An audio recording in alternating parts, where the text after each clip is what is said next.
Assalamualaikum warahmatullahi wabarakatuh.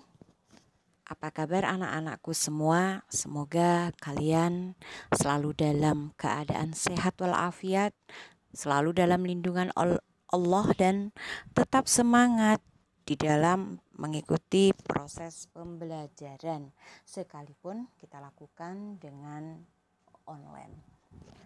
Sebelum kita belajar, terlebih dahulu mari kita semuanya berdoa, mudah-mudahan apa yang kita pelajari pada saat ini bermanfaat bagi kehidupan kita semua, bisa kita fahami dengan benar, bisa kita terapkan di dalam kehidupan sehari-hari. Oke, sudah siap anak-anak? Pada kesempatan ini kita sudah sampai pada KD3,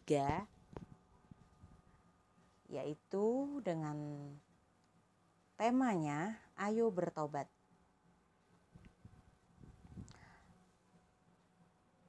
Dalam KD3 ini kita akan menganalisis hakikat, syarat-syarat, dan kedudukan taubat sebagai pondasi perjalanan rohani. Diharapkan setelah kalian mempelajari materi ini, kalian dapat menguraikan pengertian taubat, kalian dapat menelaah hakikat taubat, memerinci syarat-syaratnya taubat, menguraikan kedudukan taubat, menguraikan keutamaan taubat sebagai pondasi perjalanan rohani, serta dalam kegiatan keterampilannya, kalian dapat mendiskusikan hasil analisis tentang hal tersebut.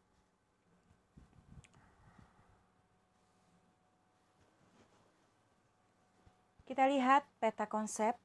Pada materi ini kita akan membahas beberapa hal terkait pengertian taubat, hakikat taubat, syarat-syarat taubat, kedudukan dan keutamaan taubat. Dan diharapkan setelah proses taubat ini dilakukan, memberikan dampak positif pada perubahan sikap kita, baik itu kejujuran, tanggung jawab, ataupun sikap-sikap yang lain.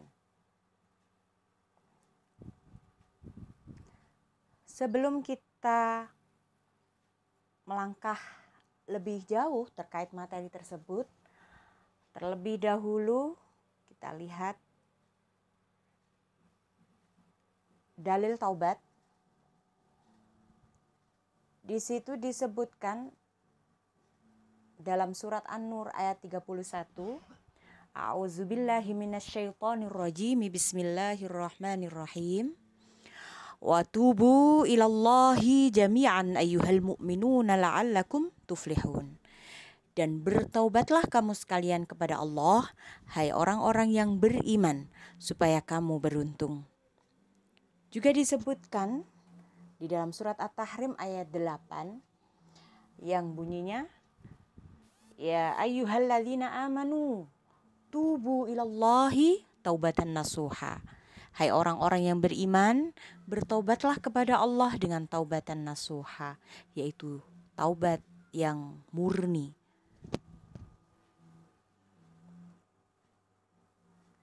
Selanjutnya kita masuk kepada materi. Yang pertama adalah pengertian taubat. Secara bahasa, taubat berasal dari kata tawaba, taba, ya tubu atau tawaba, yang berarti kembali atau yang dimaksud adalah kembali kepada Allah. Adapun secara syar'i atau secara istilahi, taubat yaitu meninggalkan dosa karena takut pada Allah, menganggapnya sebagai hal yang buruk, menyesali perbuatan maksiatnya, bertekad kuat untuk tidak mengulanginya, dan memperbaiki apa yang mungkin bisa diperbaiki kembali dari amal-amalnya. Oke, selanjutnya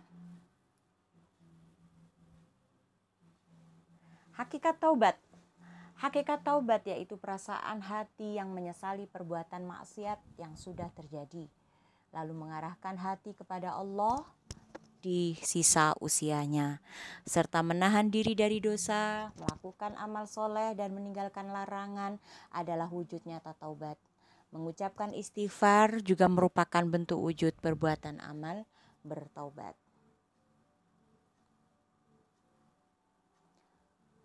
Selanjutnya adalah syarat-syarat taubat. Syarat-syarat taubat yang pertama adalah Islam.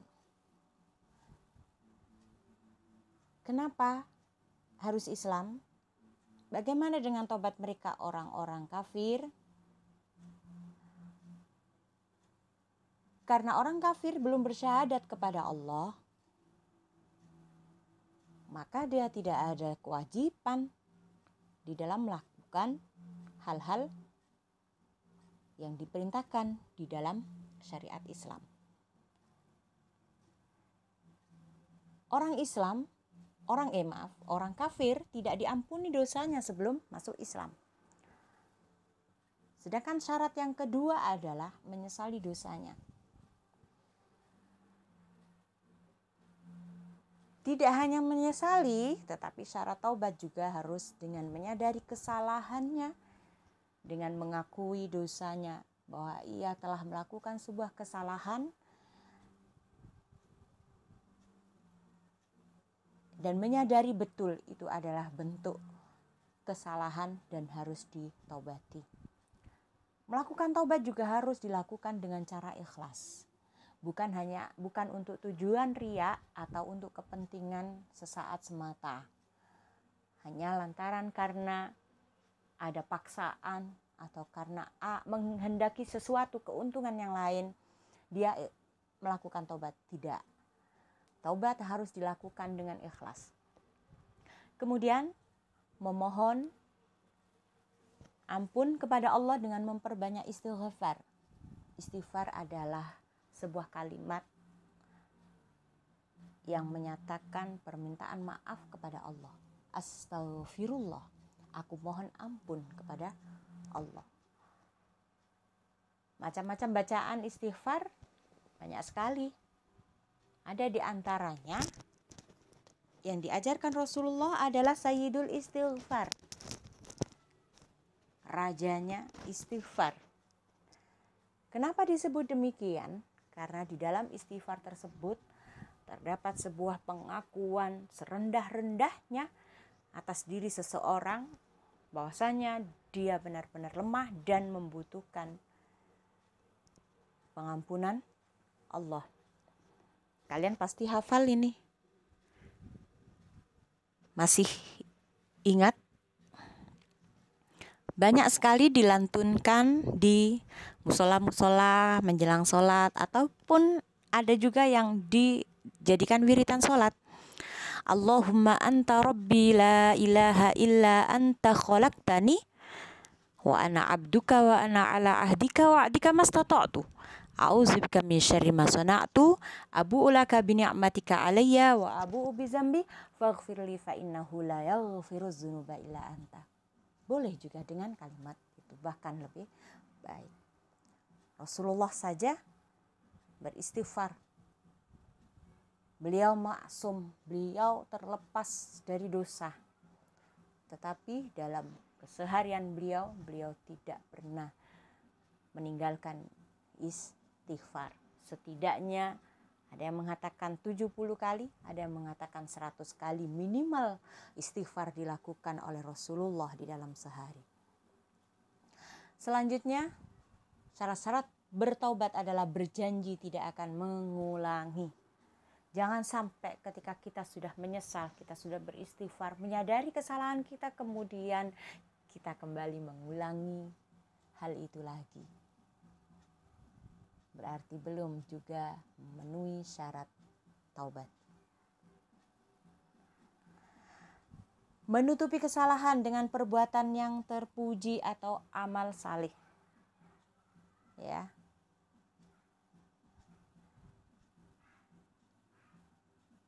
Di dalam sebuah hadis disebutkan, Rasulullah bersabda, ittaqillaha haitsu ma kunta wa atbi'is sayyi'atal hasanata tamhuha.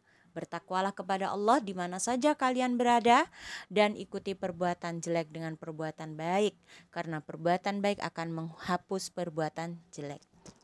Jadi jangan pernah putus asa. Ketika di masa lalu kita pernah melakukan sebuah kesalahan, selama kita mau bertobat, Allah pasti akan membukakan jalan. Dan tentu untuk menghapus dosa-dosa masa lalu itu kita bisa dengan banyak melakukan amal saleh untuk mengimbangi atau untuk menutupi kesalahan-kesalahan di masa lalu. Banyak di tengah masyarakat kita yang dulunya pecandu minuman keras, pecandu narkoba, yang dulunya penjudi, kemudian bertato dan lain sebagainya, meninggalkan sholat, kemudian bertobat dengan taubat yang benar-benar murni dari hatinya, dia bahkan jauh lebih baik daripada orang-orang yang seakan tidak pernah berbuat dosa. Belum tentu. Makanya jangan memandang rendah orang yang punya masa lalu kelam.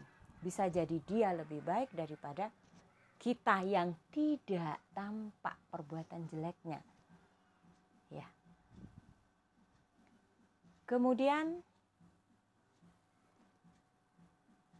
yang merupakan syarat-syarat taubat adalah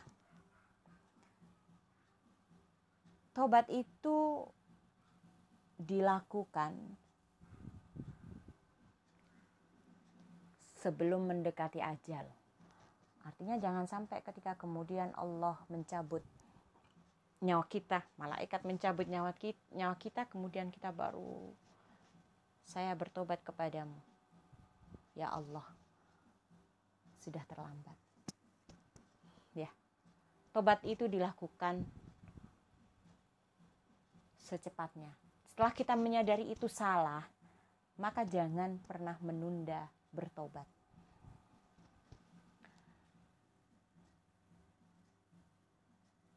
Dan tobat juga dilakukan sebelum hari kiamat. Jangan lantas ketika tanda-tanda kiamat itu sudah datang,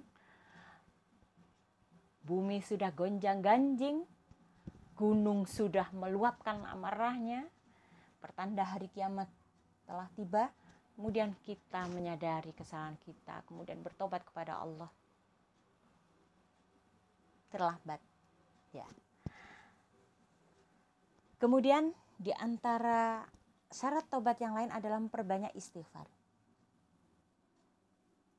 Seperti yang sudah saya terangkan di awal tadi.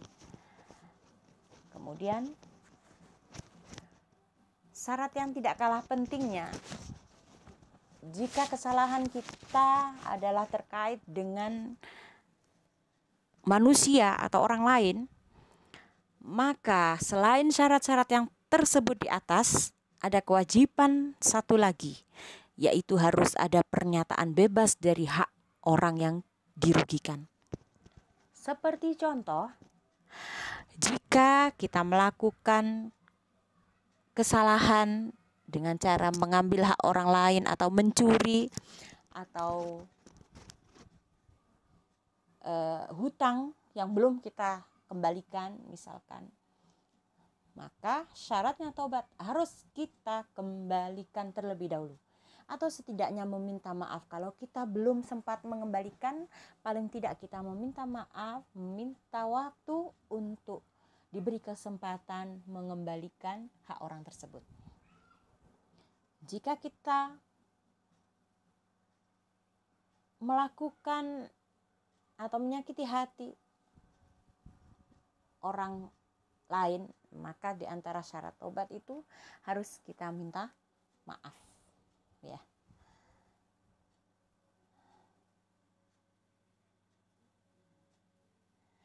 Di dalam sebuah keterangan disebutkan bahwasanya Syekh Abdul Qadir Jailani mengatakan, syarat taubat itu intinya 3. Menyesali, meninggalkan kesalahan, dan berjanji tidak akan mengulangi. Ini sudah dianggap cukup oleh Syekh Abdul Qadir Al-Jailani. Selanjutnya kita masuk kepada kedudukan taubat. Kedudukan taubat merupakan kedudukan di mana pertama, pertengahan, dan akhir. Artinya taubat itu dilakukan kapanpun kita melakukan kesalahan. Manusia tidak lepas dari kesalahan. Kadang di awal kita salah. Kita juga jangan nunggu besok. Oh, besok-besok saja. Hari kiamat menjelang kematian, saya masih umurnya panjang. Oke, nanti saja saya akan tobat. Tidak demikian. Setelah kita menyadari apa yang kita lakukan salah, kita bertobat. Nanti lagi jalan lagi, sudah kita baik-baik saja. Di tengah perjalanan ada godaan setan lagi, kita melakukan hal-hal yang tidak baik kembali, bertobat lagi. Di akhir hayat kita juga demikian.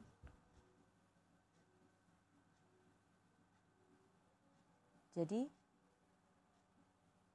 tobat merupakan kebutuhan diri kita di setiap perjalanan kita. Di awal, di tengah, maupun di akhir. Dan tobat ini hukumnya wajib.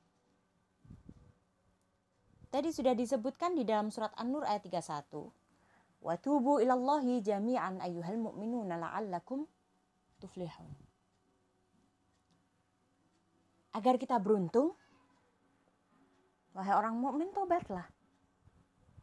Ya ayyuhalladzina amanu tubu ilallahi taubatan nasuha. Seperti yang kita sampaikan di awal tadi. Wa man lam yatub fa ulaika humuz zalimun. Orang yang tidak tobat itu berarti dia termasuk orang-orang yang zalim. Dalam hadis juga disebutkan, wa may ya'mal su'an aw yazlim nafsah tsumma yastaghfirillah yajidillaha ghafurar rahima. Barang siapa yang mengerjakan kejahatan dan menganiaya dirinya, kemudian ia mohon ampun kepada Allah, niscaya ia mendapati Allah Maha Pengampun lagi Maha Penyayang. Di dalam surat An-Nisa ayat 110. Jadi jangan takut ketika kita melakukan dosa sebesar apapun selain syirik kepada Allah dan kita mau bertobat kepada Allah, Allah pasti akan mengampuninya.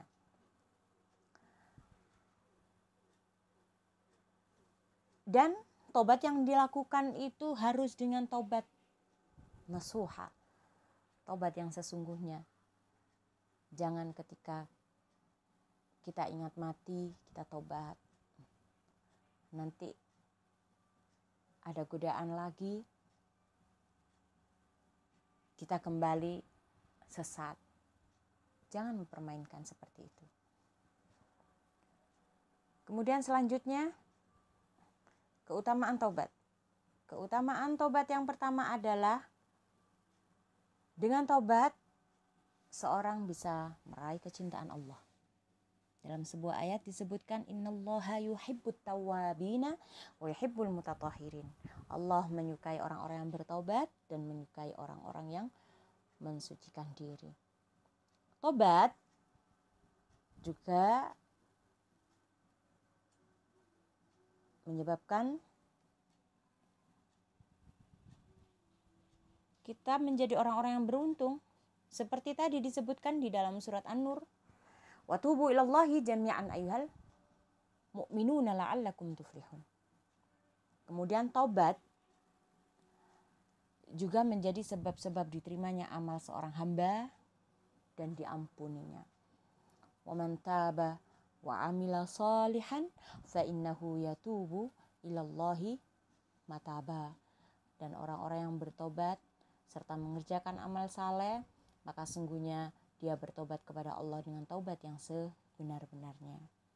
Tobat juga merupakan sebab masuk surga dan keselamatan dari api neraka.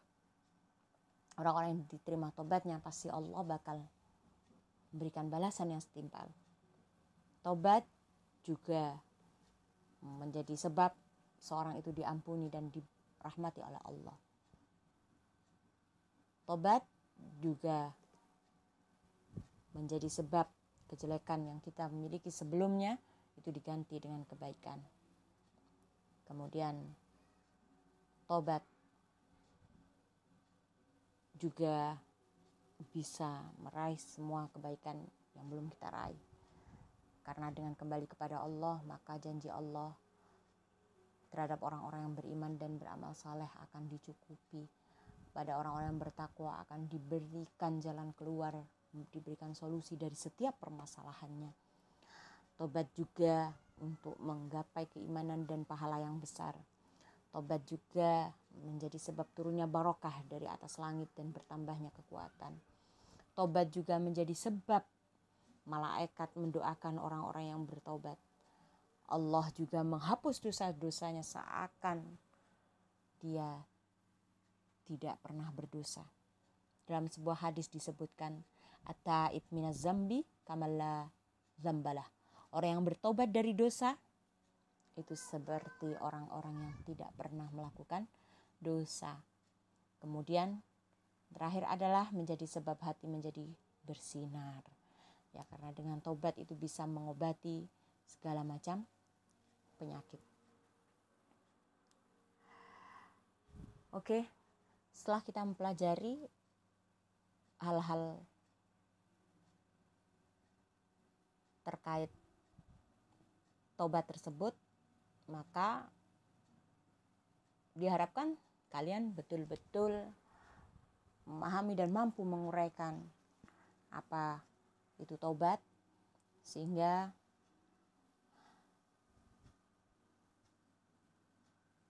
kalian bisa menerapkan itu semua pada diri kalian, selalu mencoba untuk dekat kepada Allah, selalu berusaha untuk kembali kepada Allah apapun kesalahan kita. Kesalahan yang kecil jangan diremehkan.